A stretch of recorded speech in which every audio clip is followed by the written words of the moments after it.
राम। यह प्रवचन परम सिद्ध स्वामी जी श्री राम सुखदास जी महाराज द्वारा मार्गशीर्ष शुक्ल षष्ठी विक्रम संवत 2023 पंत अनुसार 16 दिसंबर 1996 को लगभग प्रातः 8:30 बजे विक्टोरिया मैदान कलकत्ता में हुआ।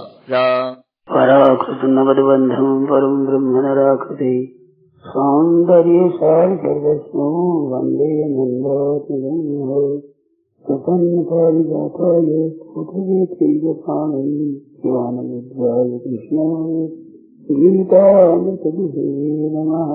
वसुदेवसुतं देवं कंसचाणूरमर्दनं देवकी परमानन्दं कृष्णं वन्दे भगवन्। श्रीविभूषितकरान्नवनीरदाभात् पीताम्बराधरुणबिम्बफलादपुष्पात् पूर्णेन्दुसुन्दरमुखाय कृष्णाक्षरं किमपि तत्समात्मसाने। हरिः ओं परमात्मने नमः। श्रीगोविन्दाय नमो नमः। श्रीगुरुचरणकमलेभ्यो नमः। महात्मने नमः।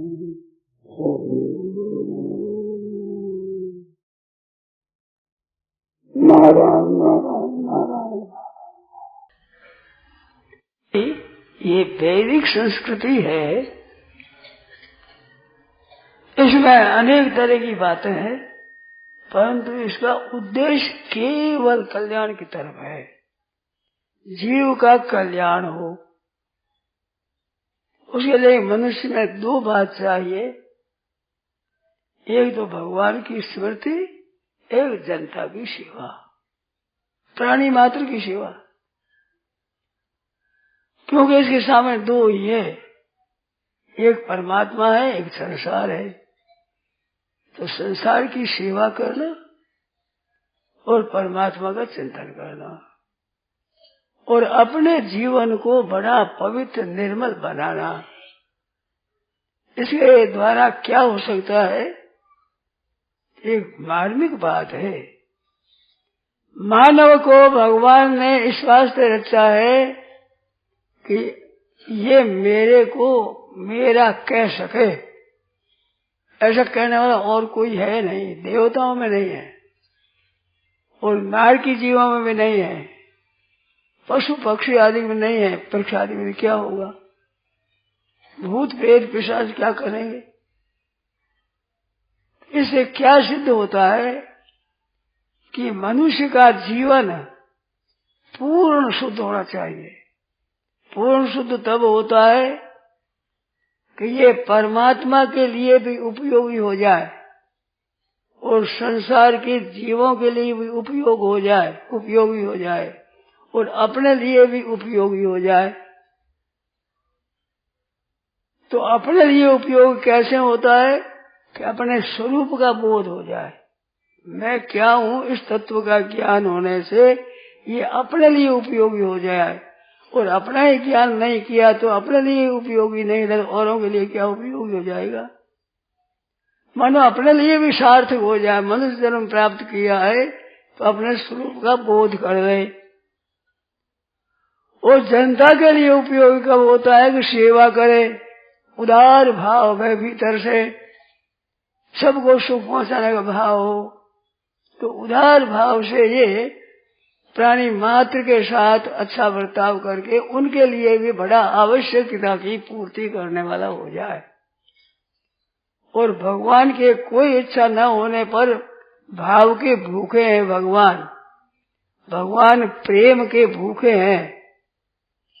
आता है कि वो भक्ति के इतने भूखे हैं, वो आ जाते हैं निज गृहेश्वपी, उन्हीं घर में भी चले जाते हैं, किसी के भी कैसा ही हो। भगवान को प्रेम बहुत प्यारा लगता है। इसका ज्ञान आदि कितना प्यारा नहीं लगता जितना प्रेम प्यारा लगता है।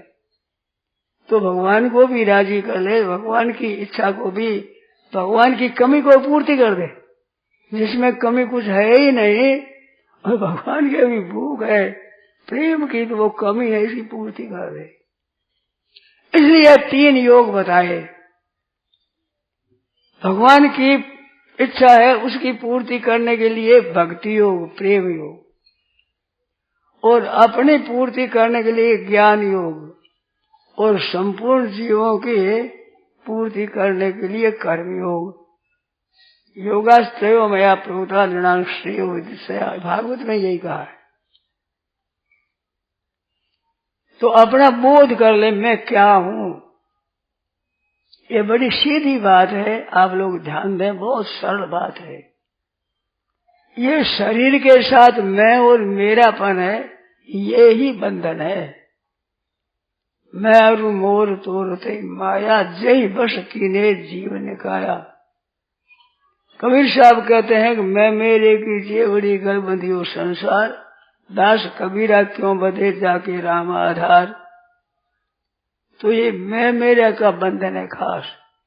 त्याग करने के लिए भी संतों की वाणी में आता है मैं मेरी का त्याग। बाहर का त्याग त्याग नहीं है, वो त्याग की तैयारी है और त्याग का साधन है, पर त्याग है मैं मेरी का। इस बात निर्ममो निरहंकार शांति बधिगच्छति, निर्ममो निरहंकार सम दुख सुख क्षमे, अहंकारम बलम दर्पम कामम क्रोधम परिग्रहम विमुच्य निर्मम शांतो ब्रह्म भूयाय कल्पते। कर्मयोग में भी निर्ममो निरहंकार, भक्ति में भी निर्ममो निरहंकार, ज्ञान में भी अहंकार ममता से रहित बताया। ये मैं मेरा का त्याग करने से ज्ञानी हो जाता है, तत्वबोध हो जाता है। तो मैं मेरा क्या है, सब भाई बहन ध्यान दे सुने कि आप अपने बालकपन को याद करें। तो बालकपन में जो शरीर था वो शरीर ऐसा नहीं रहा है, और इसके ऊपर विचार करने से ये भी बात समझ में आ जाएगी कि इसके बाद भी ये शरीर ऐसा नहीं रहेगा। चाहे मर जाए चाहे जीता रहे, ऐसा तो नहीं रहेगा। पहले परिस्थिति थी, वो अब नहीं रही, अब परिस्थिति अगड़ी नहीं रहेगी। परंतु आप वही है, आप अलग है और शरीर अलग है। अलग होता है वही अलग होता है, और एक होता है वो अलग नहीं हो सकता। मानो मकान में हम रहते हैं, तो मकान में रहते हुए मकान से हम अलग हैं, तब मकान से बाहर जा सकते हैं। और मकान ही हम हो तो वे कैसे बाहर जाएंगे। तो शरीर से जब जीव चला जाता है तो पहले भी शरीर में अपना अलग है। तो यही प्रकरण सबसे पहले भगवान ने बताया। दूसरे अध्याय के 11वें श्लोक से 30वें श्लोक तो 20 श्लोकों में यही बात कही आरंभ में, क्योंकि इसके ऊपर ये सब आधारित है। तो अपने लिए उपयोगी तब होगा जब अपने को शरीर से अलग अनुभव कर लेगा, केवल सीखना नहीं, अनुभव कर ले। कपड़ों का दृष्टांत दिया कि जैसे कपड़े पहनता है, कपड़े उतार देता है, दूसरे धारण कर लेता है, इस तरह से एक शरीर को छोड़ता है, दूसरे से धारण करता है। तो इसमें स्पष्ट बात है कि शरीर और शरीरी ये दो है, एक नहीं है। आप हम शरीर में रहने वाले हैं, हमारे ये शरीर है, ये बहने वाला है, जाने वाला है। शरीर के साथ एकता मानते हैं। एक प्रत्यक्ष बात है कि शरीर है वो नाशवान है और ईश्वर अंश जीव अविनाशी है। अविनाशी और विनाशी का मेल कैसा, एक तो निरंतर बह रहा है, एक निरंतर रह रहा है। तो रहने वाला की जाति दूसरी है, बहने वाले की जाति दूसरी है। रहने वाला कभी बहने वाला नहीं होता और बहने वाला कभी रहने वाला नहीं होता। जाति दूसरी है, वह बहने वाला रहने वाला का संबंध कैसा। तो संसार में जो राग होता है, आसक्ति होती है, ममता होती है, तादात्म्य होता है, ये अपनी गफलत से होता है। थोड़ा सा आप विचार करें, एक जाति के दो चीज मिलते हैं तो उनकी एकता होती है। मृगा मृगे संग मनु प्रजंती, गावस गोभिस्तरंगे, मूर्खास मूर्खे सुधय सुधे भी समानशील देशु सख्यम। तो इनका समानशील स्वभाव नहीं है। ये शरीर जो कहा जाता है पांच भौतिक, ये एक क्षण भी स्थिर नहीं रहता और स्वयं एक क्षण भी नहीं बहता, कभी नाश नहीं होता, कभी विकृति नहीं होता।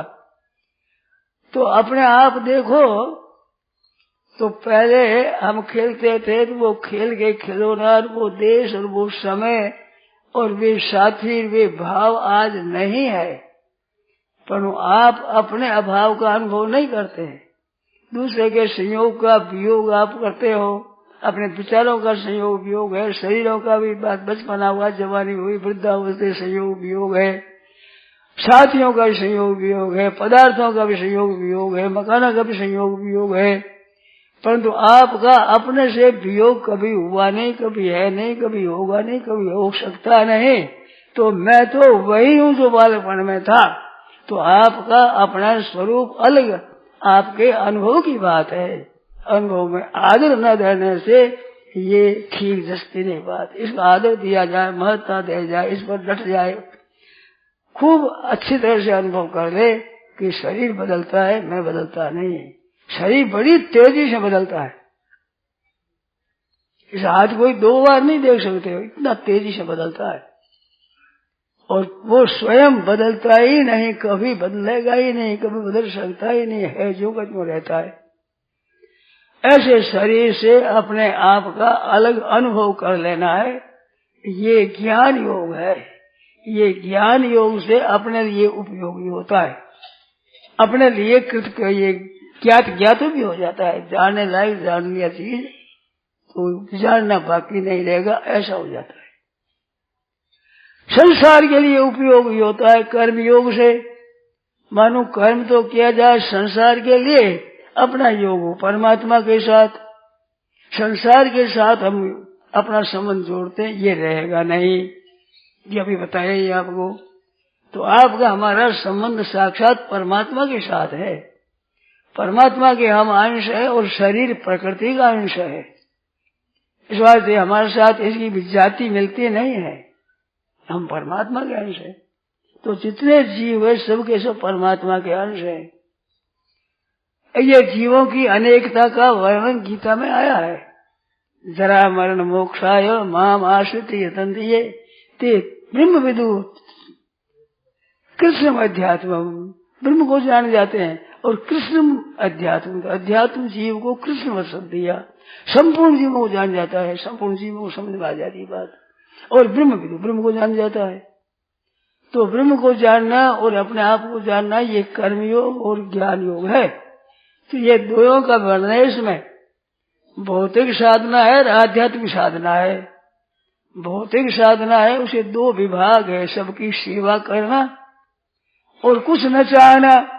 2 विभाग ये है कि कर्म करना ये कर्म है, और इसको से नहीं चाहकर सेवा करने से आपका संबंध परमात्मा के साथ हो जाएगा। हो क्या जगह है ही, पर उसका भान हो जाएगा, उसका अनुभव हो जाएगा, भान ही नहीं। संसार की सेवा करना, क्यों कि संसार से लिया है। और 3 बात याद रखे कि संसार में मेरा कुछ नहीं है, और शरीर मेरा नहीं है, और मेरे को कुछ नहीं चाहिए। संसार से क्या चाहिए? शरीर के चाहिए, आपको कुछ नहीं चाहिए। आपकी कभी संसार पूरी कर नहीं सकता। अनंत ब्रह्मांड मिलकर के भी इस खुद की कमी की पूर्ति नहीं कर सकता। तो सब मिलकर के भौतिक है, तो ये तो नाशवान है और ये अविनाशी है। तो कर्म तो संसार के लिए, विनाशी के लिए कर्म सब अपना कार्य में। शरीर है, इंद्रिया है, मन है, बुद्धि है, धन है, पदार्थ है, जनता है, जमीन है, जायदाद, ये सब संसार की है, मेरी नहीं है। और मैं भी नहीं हूं ये, मैं तो जानने वाला, ये जानने में आने वाली। जैसे थम्बे को मैं जानता हूँ, थम्बा थोड़ा ही है, ऐसे ये सब जानने वाले हैं, मैं जानने वाला हूँ, ये जानने वाले वाली वस्तु है। तो अपने को अलग अनुभव कर लेना, ये ज्ञान योग है। तो अपना ठीक अनुभव कर लेना, केवल सीखना नहीं है, ठीक दिखने लग जाए मैं इनसे अलग हूँ। ये जानने वाले मैं जानने वाला, ये क्षण भंगुर मैं नित्य निरंतर रहने वाला, ये दम बदलने वाला मैं कभी नहीं बदलने वाला। इनके साथ हमारा एकता हो ही नहीं सकती। तो शरीर मेरा नहीं है, मेरे लिए नहीं है, और संसार पर मेरा कोई अधिकार नहीं है। तो संसार पर अधिकार भी नहीं है, संसार से मेरे कुछ चाहिए ही नहीं, संसार में मेरा कुछ नहीं। 3 बातें।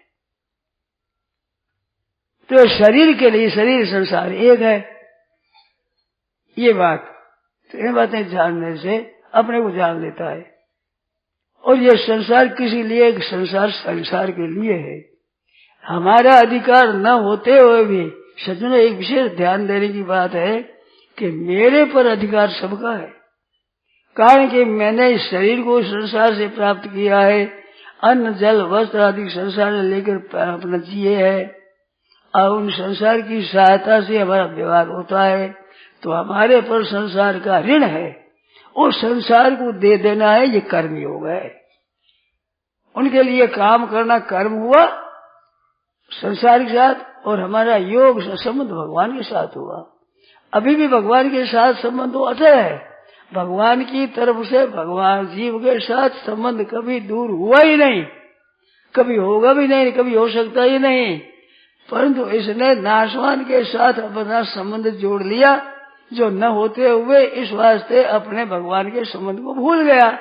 तो ये कर्जा हमारे पर है जो हमने लिया है, इस वास्ते इसकी सेवा करने ना, कर्जा उतार देना है। देवान भाव्यता नहीं रहती, ऐसे आपस में परस्परम भाव्यंता श्रेया परम अवाप्य, परम श्रेया अवाप्य है, परम कल्याण की प्राप्ति हो जाएगी। तो ये कर्मयोग के द्वारा संसार की सेवा हो, उसके लिए एक भाव है बहुत बढ़िया। अगर उसका ध्यान दिया जाए तो कर्मयोग बड़ा सूक्ष्म हो जाता है। संसार में सुख और दुख दो चीज है, कई सुखी है और कई दुखी है, और कई थोड़ा दुख और मिश्रित है। ये गीता ने कहा अनिष्टम इष्टम मिश्रण से त्रिविधम कर्मणा फलम। कर्म का फल भोग रहे हैं जीव, तो अनिष्ट फल भोगते हैं, नहीं चाहते हैं, वो हो जाता है। और एक मैंने चाही हो जाती है। तो अनिष्टम इष्टम और मिश्रण, कोई किस भाग में अनुकूल है, किसी भाग में अनुकूल है। ये तीन तरह का कर्मों का फल है। तो ये आने जाने वाला फल है। तो इससे क्या हुआ, अनुकूल और प्रतिकूल है, ये दो बात खास संसार के स्वरूप है। ये मूल चीज है। ये अगर समझ में लगो तो आपका व्यवहार सब शुद्ध हो जाएगा, निर्मल हो जाएगा। तो सुखियों को देखो चाहे दुखियों को देखो। पातंजलि योग में चार बताए हैं, एक सुख दुखी बताया है, और एक पवित्र पुण्यात्मा और एक पापात्मा बताया है।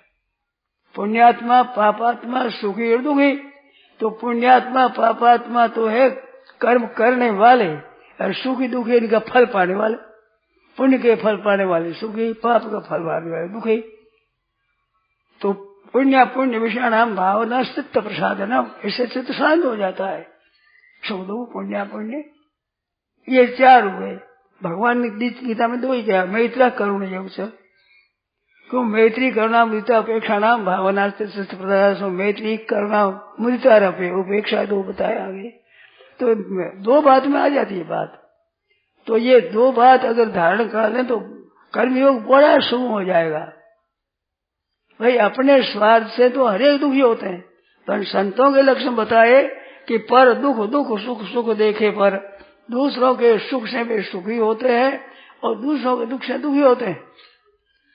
रामायण में आया है कि ये संतों का स्वभाव मक्खन के समान है, नवनीत समाना, कहा कविन पर कहे न जाना। गोस्वामी महाराज कहा तो सही, पर कहना आता नहीं उनको। कितने जो परिताप द्रव्य नवनीता, मक्खन तो अपने खुद को प्रताप होता है तब ये पिघलता है, और संतों का हृदय दूसरे को दुखी दे करके पिघल जाता है। गोस्वामी जी ने भगवान के स्वरूप का वर्णन करते हुए स्वभाव का वर्णन करते कहा कि कुसुम कोमल, मन पुष्प से भी भगवान का कोमल है और वज्र से भी कठोर है। ऐसे स्वभाव कैसे कौन जानेगा। तो ऐसे ही संतों का स्वभाव कठोर वज्र के समान होता है और कोमल होता है पुष्प से भी। तो कठोर कब होता है, अपने पर दुख आ जाए, अपने पर अनुकूलता न हो तो सहने में तो वज्र की तरह होते हैं, उनकी विकार होता ही नहीं। कितनी प्रतिकूलता आ जाए, वज्रादपि कठोरानी मृदुनी कुसुमादपि। तो कोमल से ही कोमल, दूसरे का दुख सह नहीं सकते। सज्जनों, संसार की सेवा करने के लिए कर्मयोग का अनुष्ठान करना हो तो अपना ऐसा स्वभाव बनाओ कि दूसरे के दुख से दुखी हो जाए और दूसरे के सुख से सुखी हो जाए। तो कहते इसमें तो लेने के देने पड़ जाएंगे, क्योंकि संसार में दुख तो है ज्यादा, सुख है कमती, तो फिर हम तो दुखी ज्यादा रहेंगे, दुखी नहीं रहेंगे। इस पढ़ाई का रहस्य है। मनुष्य अपने दुख को दूर करने के लिए शरीर से भी परिश्रम करता है और वस्तुओं से भी उपयोग कर अपने को सुखी बनाता है। तो दूसरों के दुख से दुखी होने पर शरीर से भी सेवा करेगा, रुपया में खर्च करेगा, तो इसमें त्याग आ जाएगा। और दूसरों के सुख से सुखी होने पर अपने लिए क्रिया, अपने लिए पदार्थों की आवश्यकता नहीं है, क्योंकि सुख की इच्छा तो दूसरों के सुख से पूरी हो जाएगी और दूसरों के दुख होने से संग्रह उनके लिए हो जाएगा। तो पदार्थ और क्रिया दूसरों के लिए और अपना आनंद सुखी होकर सुख होने के लिए, तो अपने न पदार्थों की जरूरत होगी न क्रिया की, किस बात की अपने सुखी होने के लिए गर्ज होगी ही नहीं, क्यों दूसरों को सुख देकर सुख की इच्छा पूरी हो जाएगी और दूसरों के दुख से दुखी होने से उनके खर्च करने के लिए उसमें भी सुख हो जाएगा।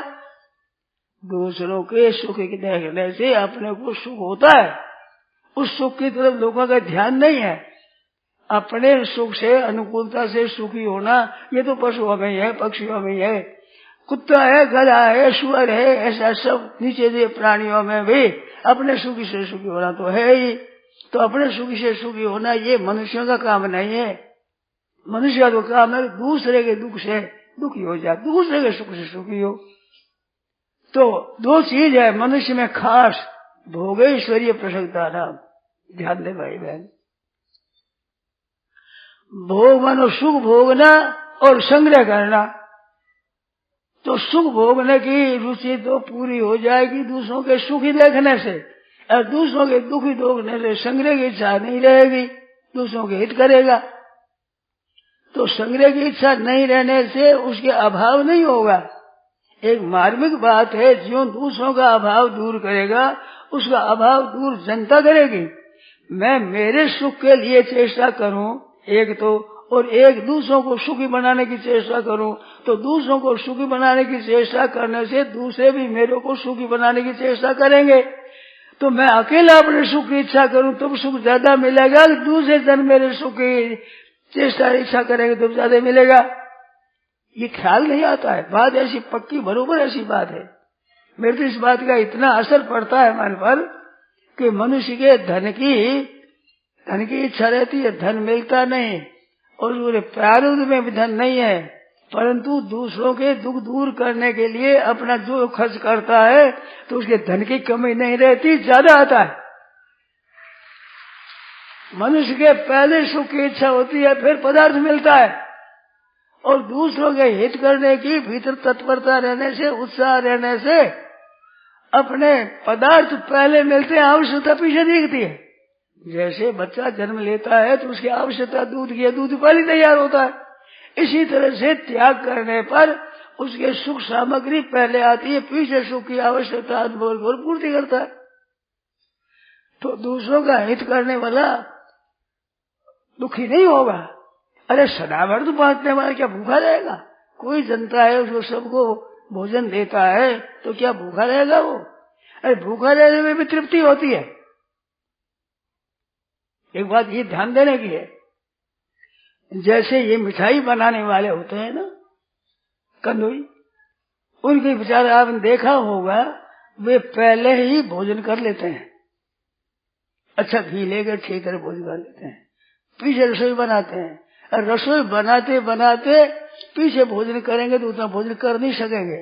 वो घी की और सुगंधी अन्न की सुगंधी आते आते एक तृप्ति होती है, फिर भोजन नहीं भाता, ज्यादा खा ही नहीं सकते।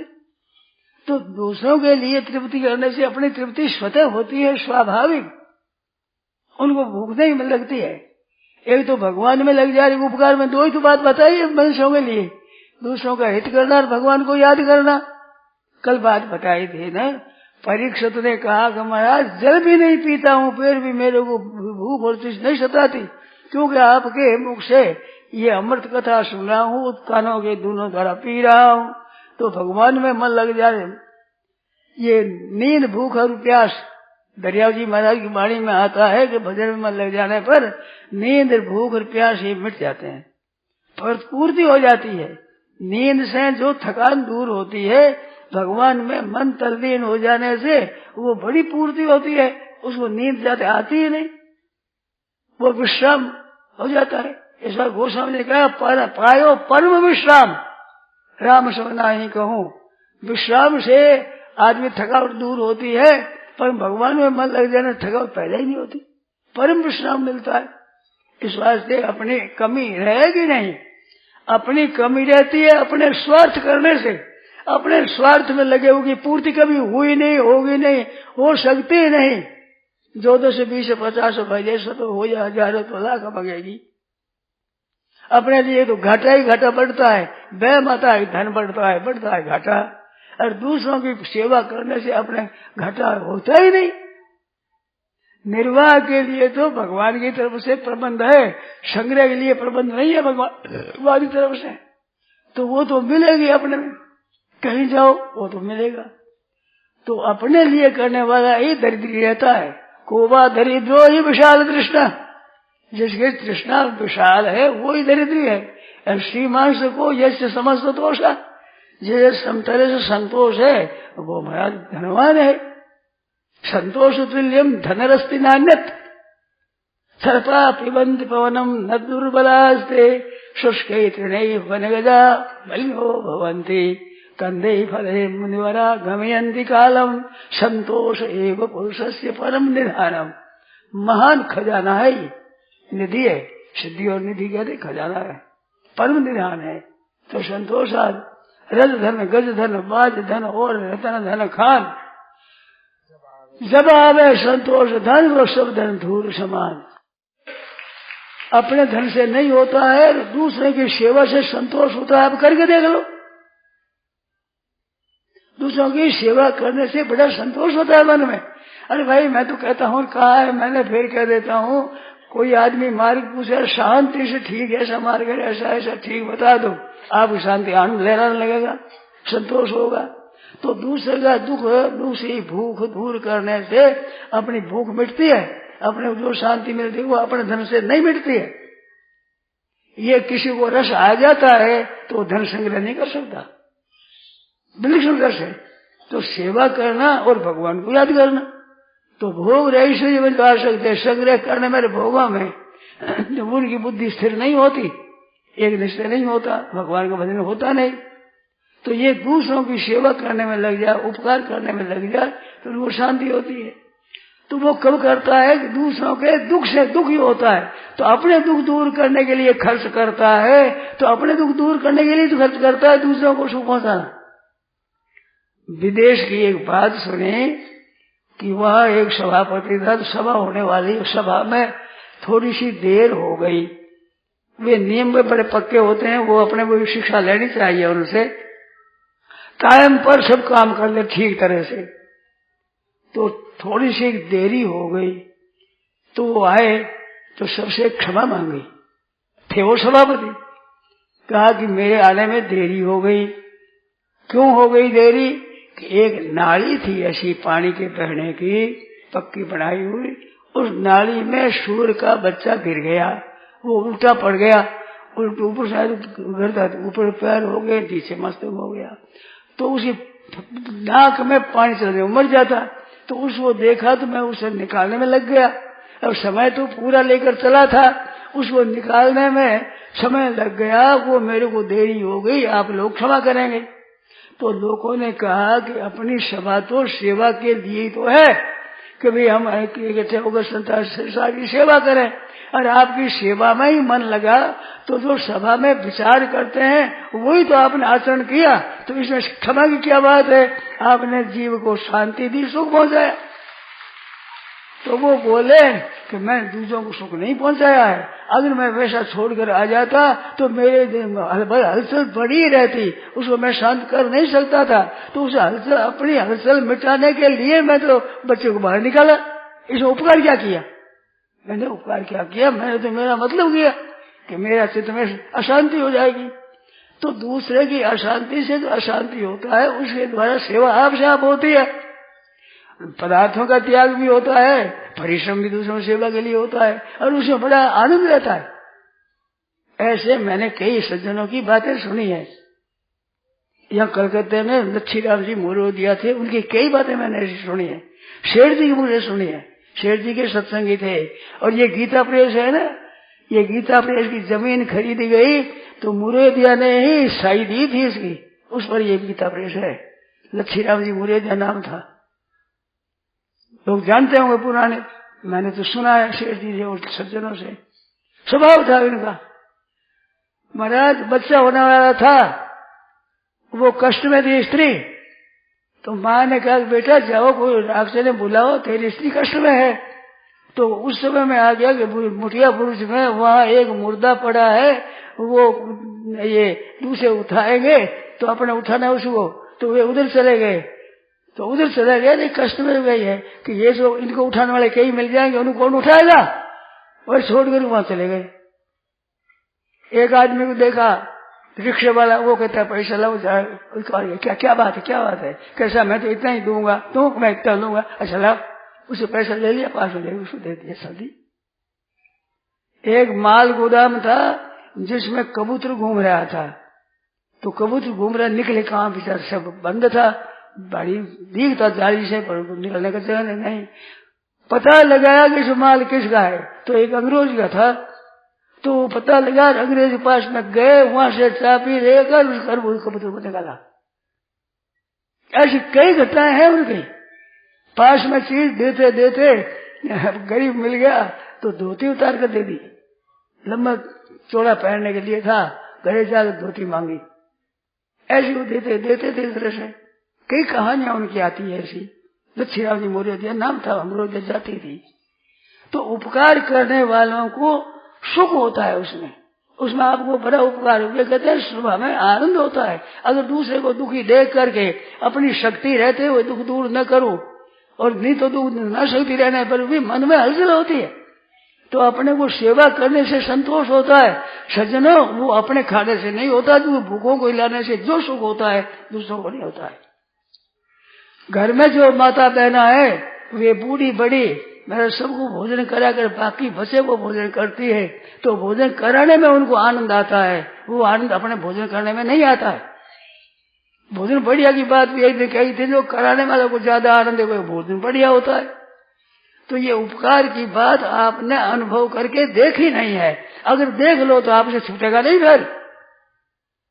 तो दूसरे के दुखी देखकर दुख होने से अपने सुख की सामग्री का त्याग होता है, और दूसरों के सुख देखने प्रसन्नता होती है, तो अपने लिए खर्च करने की, उद्योग करने की आवश्यकता नहीं रहती। इस वास्ते उनके धन संग्रह इतना नहीं होता, तो भी महाराज धन तो आ ही जाता है। तो इस तरह से करने से कर्मयोग बड़े सुगमता से हो जाता है। तो प्रसन्नता और करुणा में भी आनंद है, कृपा होती है, दूसरे को सुख पहुंचाने की चेष्टा होती है, उसमें आनंद होता है। स्त्री को पति की सेवा में आनंद होता है, शिष्य को गुरु की सेवा में आनंद होता है, पुत्र को पिता माता की सेवा में आनंद होता है, जनता की सेवा में लगने से सेवकों को आनंद होता है। जो ये सेवा समिति वाले जाते हैं मेला महोत्सव में, दिन भर महाराज भूखे रह जाए, प्यासे रह जाए, पर जनता की सेवा में लगे होने से शांति रहती। तो दूसरों के दुख से दुखी होते हैं, दूसरों के सुख से सुख होते हैं। ये करुणा और प्रसन्नता दो धारण कर दो तो कर्मयोग बड़ा शुभ हो जाएगा। तो उसके भीतर उदारता आ जाएगी, तो उदारता आ जाएगी तो दुनिया के लिए उपयोगी हो गए, और अपने लिए संतोष मिला तत्व ज्ञान अपने लिए उपयोगी हो गए, और भगवान से प्रेम करते भगवान के लिए उपकारी हो गए। तो मनुष्य शरीर ऐसा बढ़िया है, अपने लिए, दुनिया के लिए और भगवान के लिए उपयोगी हो जाए। ये योगास्त्र में 3 योग बताए। ऐसा मौका मनुष्य शरीर में है, ऐसा मनुष्य बन सकता है, देवता नहीं बन सकते, पशु पक्षी नहीं बन सकते, नार की जीव नहीं बन सकते। ये अवसर मनुष्य को मिला है। तो मनुष्य में ये मनुष्यता है, भगवान को तो याद करे, दूसरों की सेवा करे, याद करे, एक भक्ति योग हो गया, और दूसरी सेवा कर्म योग हो गया, अपने स्वरूप का बोध हो गया, ज्ञान योग हो गया। और तीनों में ऐसी एक विशेषता करो, तीनों बात हो जाएगी। जिसको सेवा आ जाएगी, उस सेवा करते करते स्वार्थ का, आराम का सब त्याग हो जाएगा, अपने स्वरूप का बोध हो जाएगा, और भगवान में प्रेम हो जाएगा।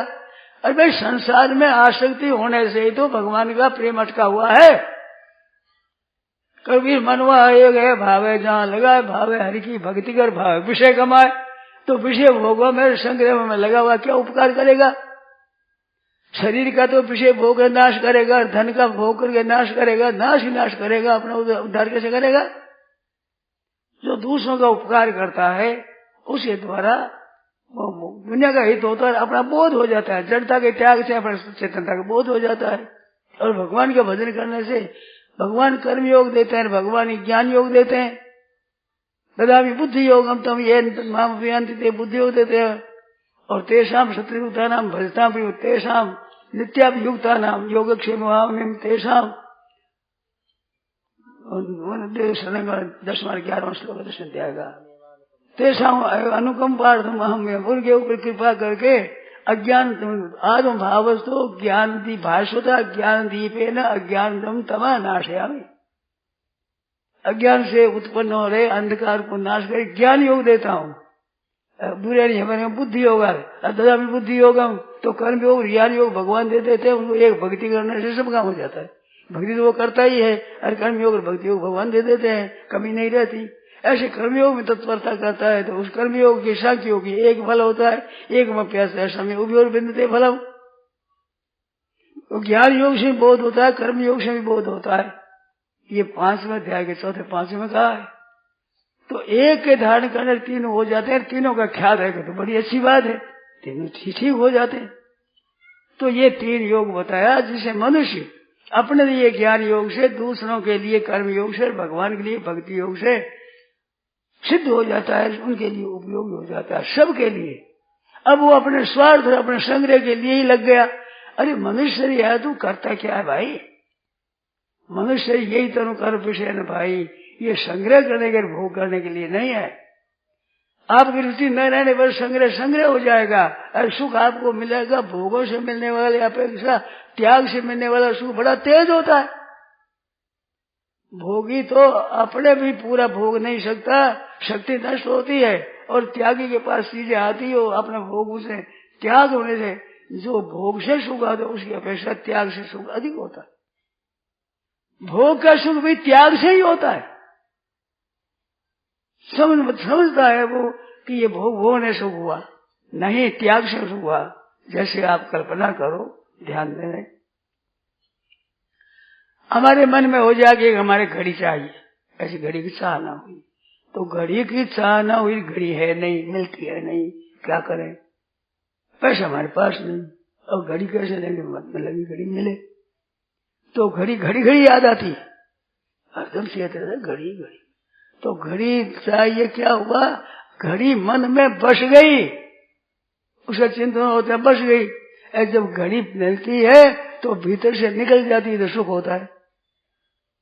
समझता है कि घड़ी से सुख हुआ, घड़ी से सुख नहीं हुआ है। भीतर में जो घड़ी की लालसा थी उससे दुख था, अभाव का अनुभव करने से, और घड़ी मिलते ही अभाव का अनुभव है, वो अभाव नहीं भाव में बदल गया, इस बात से सुख हुआ। तो सुख तो भीतर के घड़ी निकलने से हुआ है, घड़ी आने से नहीं हुआ है। मनुष्य समझता नहीं, वो समझते घड़ी से हुआ। अगर घड़ी से सुख हुआ तो घड़ी से रहते हो, फिर दुख होना ही नहीं चाहिए कभी। फिर दूसरी इच्छा होगी, फिर दुख पैदा हो गया, वो मिली फिर सुख हो गया। तो एक इच्छा पूर्ति करने से कई इच्छाएं पैदा होती है। तो कामना की पूर्ति से न जातु कामः कामानाम उपभोगे न साम्यति। जो मदार्थ भोगों की और संग्रह की इच्छा है, वो इच्छा के अनुकूल पदार्थ मिल जाए, भोग मिल जाए तो उसे शांति नहीं होती। हमेशा कृष्ण वर्त में वह भूये व विवर्धते। जैसे अग्नि में सुहाता घी डालते जाओ, क्या अग्नि शांत हो जाएगी? तो कभी भी भोगों के भोगने से भोगों की तृप्ति नहीं होती, त्याग से तृप्ति होती है। तो त्याग करना है दूसरों के लिए शुभ होता है, निरर्थक त्याग करना कठिन होता है, दूसरों के सुख के लिए त्याग करना बड़ा शुभ होता है। मैंने बढ़िया पदार्थ, ऐसा घड़ी है हमारे छोड़ दी तो छोड़कर चलाना कठिन होता है, और किसी की आवश्यकता होगी तो घड़ी दे देते हैं उसको। तो दूसरों को सुख पहुंचाने से अपने सुख की इच्छा कम हो जाती है, त्याग होता है सुगमता से। और ऐसे निरर्थक त्याग करने से कठिन हो। इस बात ज्ञान योग की अपेक्षा कर्म योग सुगम है। क्यों? कर्म योग दूसरों को सुख पहुंचाता है तो अपने सुख का त्याग सुगम होता है। बाता है बच्चे को सुखी देखना चाहती है तो अपना त्याग सुगम हो जाता है। एक साधु मिले थे, वो कहते थे कि ब्याह हुआ, मेरी स्त्री में मौत आ सकती थी, तो बगीचा में गया तो आरम में एक आम मिला, जब बढ़िया आम था तो आम लेकर आया, मैंने जाकर स्त्री को दिया। तो मेरे विचार आया कि उससे तो मेरा मुख नजीक था, तो मैंने खाया क्यों नहीं, कि मेरे मन में वो प्रसन्न हो जाए, इस बात से उसको दिया। तो साधु हो गए वो इस बात से कि दूसरे को सुख देने से जो सुख होता है वो अपने लेने से सुख नहीं होता है। यदि वो आसक्ति से या बिना आसक्ति करे तो सुख ज्यादा होता है। देने में बड़ा सुख होता है। जिसको दान देना आ जाता है वो संग्रह कर नहीं सकता। आपने सुना हुआ माघ पंडित थे, माघ काव्येषु माघ, कवि कालिदास, शिशुपाल पद उनका माघ काव्य बड़ा श्रेष्ठ है। उपमा कालिदास से भारवे अर्थ गौरवम और दंडिना पद लालित्यम माघे संधि त्रयो गुना। आज मारवाड़ में अनपढ़ ग्रामीण लोग कहता है तुम विद्वान आयो कहीं माघ जी, पता ही नहीं माघ जी क्या होता है। माघ जी कहते हैं बिल्कुल भेद बदल सुनाने वाले, ऐसा पंडित था।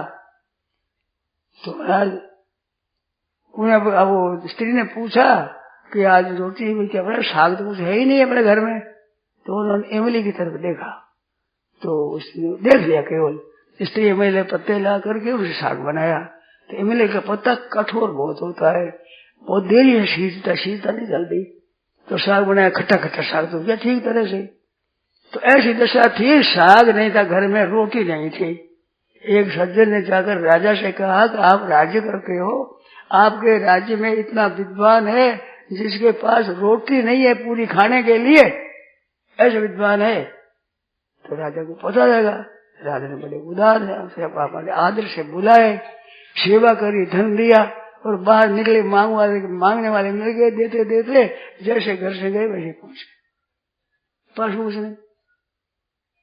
तो देने में जो सुख होता है लेने में सुख नहीं होता है। जिसको लेना आता है उसको देना नहीं आता है, और देना आता है उसको लेना देना दोनों आता है। दाने वर्धते नित्यम गोदुग्धम वाटिका पुष्पम विद्या कुपोदकम धनम दानेन वर्धते नित्यम अदानेन विलिशति। तो दान देने से बढ़ती है चीज, ऐसी बात बिल्कुल प्रत्यक्ष देखने में आती है। सदुपयोग करते जाओ चीजों का तो चीजों की कमी नहीं रहेगी, आ जाएगी चीज। आवश्यकता होने से पहली चीज आवेगी, और नहीं तो धनियों के भी आवश्यकता थी, पूर्ति नहीं होती। धनियों कहते आज तुझे क्या गया, गाड़ी ठीक नहीं है, इसके पुर्जा ठीक नहीं है, आज तो ड्राइवर नहीं है, आज क्या हो गया वो नहीं है, नहीं रहती लखपति करोड़पति। और क्या होता है? ऐसे कई सज्जन हुए जिनकी कहानी सुनी है, घर में कुछ है ही नहीं, रोटी खाने को नहीं है, पर सब सेवा करने में तैयार है। तो उनका दान का स्वभाव होता है, तो देने में जो सुख होता है लेने में नहीं होता। दूसरे के दुख दूर करने में जो सुख होता है वो अपने दुख दूर करने में उतना सुख नहीं होता है। दूसरों को आराम पहुंचाने में जितना आराम होता है अपने भोग से नहीं होता। पर भोगी इस बात को जान नहीं सकते। अपने सुख से सुख लेने वाले कुत्ता है, गधा है, क्या जाने दूसरे को सुख से सुख होता है, इस बात को जान ही नहीं सकते। ऐसे ही मनुष्य जो लोभी और भोगी होते, चटपेटू और चट्टू होते, वो नहीं समझ सकते कि दूसरों को सुख से सुखी होते। जिनका स्वभाव है ऐसे संतों की कईयों की बातें मैंने सुनी है। तो त्यागात शांति अनंतरम, तो त्याग निरर्थक त्याग करना घड़ी कहीं छोड़ दें कठिन होती है, दूसरे के लिए करने से त्याग सुगम होता है। इस वास्ते करुणा और प्रसन्नता दो चीज होने से उदारता सुरक्षित रहती है, और उदारता होने से तत्व ज्ञान होता है, परमात्मा प्राप्ति होती है। ये कंजूसी कृपण जो स्वभाव है ये बांधने वाला होता है, धन बांधने वाला नहीं होता है। धन रहते हुए कृपणता होती है, बांधता है, और कृपणता नहीं होती उदारता आती है, दरिद्री भी नहीं बंधेगा और धनी भी नहीं बंधेगा। तो मानव शरीर मिला है इसके लिए, तो आप अपने लिए उपयोगी हो जाए, जनता के लिए उपयोगी हो जाए और भगवान के लिए उपयोगी आए। ऐसी भगवान ने इसको परिस्थिति दी है, ऐसा शरीर दिया है। उसमें धन की आवश्यकता नहीं, हम उपकार के धन नहीं है। अरे धन नहीं है तो आपके है उस अनुसार करो। अरे माल के अनुसार माल कमाता है, इनकम के अनुसार टैक्स होता है, लेता है उसको देना पड़ता है। माल उधर जगह तो लगती है नहीं, मगर जगह किस बात लगेगी? अगर धन लेना फिर देखना आफत है ही नहीं। तो जयराम जी की मौज हो गई, आनंद हो गया, अपने भी दूसरों के भी, दूसरे की भी आशा नहीं रखेंगे, कुछ रहेंगे तभी तो। दत्तात्रेय जी महाराज ने 24 गुरु बनाए, उसमें एक चील को गुरु बनाया। चील पक्षी है, वो एक मनुष्य का चले दूसरे बहुत चील पीछे से पड़ गई और छोड़ दिया तो लड़ाई दूसरे वो वृक्ष पर बैठ देखती है। दाता जी का ये ठीक है, संग्रह करने से आफत होती है और संग्रह छोड़ने बहुत आराम रहता है। इसका अर्थ नहीं कि गृहस्थी संग्रह छोड़ दे, संग्रह करने की वृत्ति जो कृपणता है वो छोड़ दे, उदारता रखे। लाखों करोड़ रुपए हो सकते हैं, उदारता से करती है, और कुछ भी नहीं और उदारता भाव रहता है, तो उदारता से कर्मयोग की सिद्धि सुगमता से होती है। नारायण नारायण नारायण तो सबके लिए उपयोग होना मनुष्य के लिए आवश्यक है, मनुष्यता सफल हो जाती है। नारायण नारायण नारायण।